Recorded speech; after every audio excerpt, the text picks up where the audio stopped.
Pansin nyo din ba? Parang sobrang bilis na ng takbo ng panahon ngayon, no? Halos kada buwan may lumalabas na bagong motor. Mas upgraded, mas bagong disenyo, at tila ba parang ang bilis lamang mapaglipasan ng mga kamakailan lamang na nai-release sa merkado.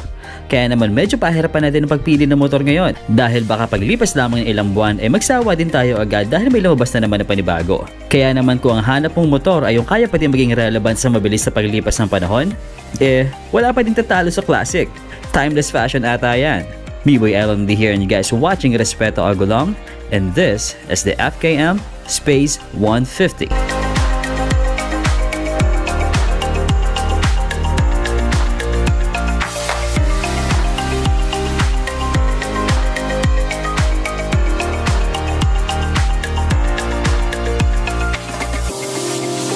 Sa dami na naglabas ng mga modern retro scooter ngayon ay hindi pa rin papahulit ang si Space 150.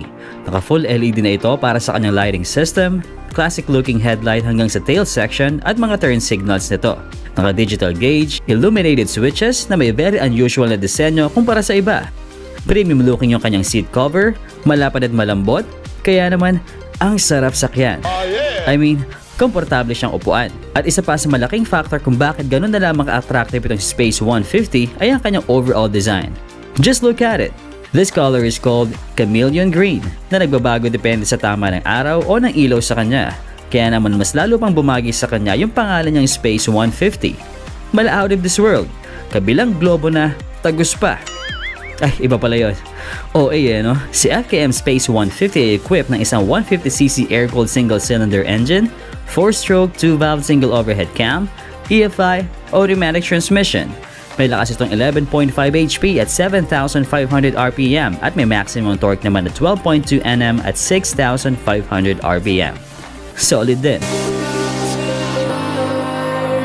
Alright, so what we have in front of us is the all-new FKM Space 150. Sobrang babala na kanyang seat height, so kayang-kaya yung mga average height natin mga Pilipino. And once we open it, this is our gauge.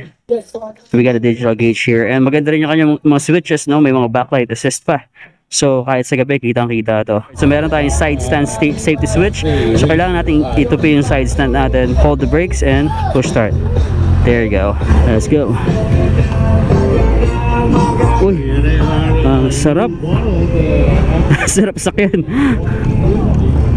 Sarap sakyan, grabe. Ang gaan niya. O kung mga pang daily ride, no?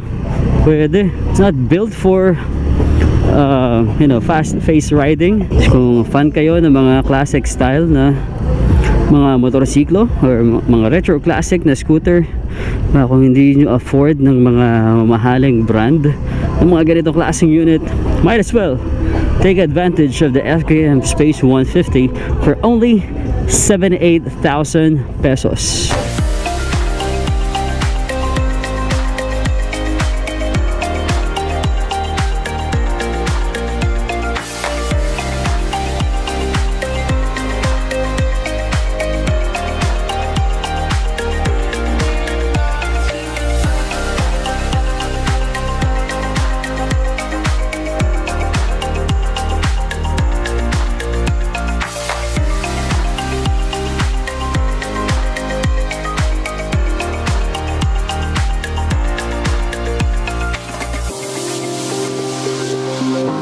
Si FKM Space 150 ay isang scooter na pwede magamit sa pang-araw-araw na biyahe. Pwede pang service sa trabaho, sa eskwela, pang sundot hatid sa partner mo, pang porma, o kung saan mo siya gustong gamitin.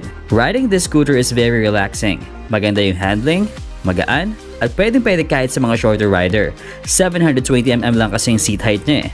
Meron itong 120mm ground clearance, may bigat lamang na 99 kilograms, at may tank capacity na 6 liters lang naman. Ayos! Hindi rin basta-basta itong si Space 150, kaya naman kahit gaano pa katindi ang kompetisyon sa segment niya, palag-palag din talaga itong scooter na ito ni FKM. SRP, 78,000 pesos lang naman. San ka pa, diba? Imagine in less than 80,000 pesos ay magkakaroon ka na ng isang 150cc modern retro scooter na may napaka-solid na disenyo, magandang makina, at yung good vibes na nabibigay niya sa tuwing nakasakay ka sa kanya, that is something na hindi matatawaran ng anumang halaga.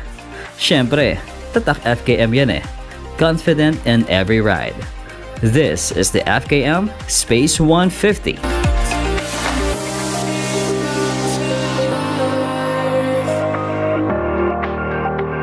Big thanks to FKM Antipolo branch. They are located at RMC Building, E. Rodriguez Avenue, corner Espedracio Street, Barangay Dalig, Antipolo City. For inquiries and assistance, feel free to send them a message. Special thanks to Premium Gears for our custom air-cool riding jersey. PBLMD here, and thank you for watching Respeto Agulong. Make sure to follow our Facebook page for more and subscribe to our YouTube channel. Just remember to be safe always and enjoy every ride. Bye for now, and I'll see you guys on the next one.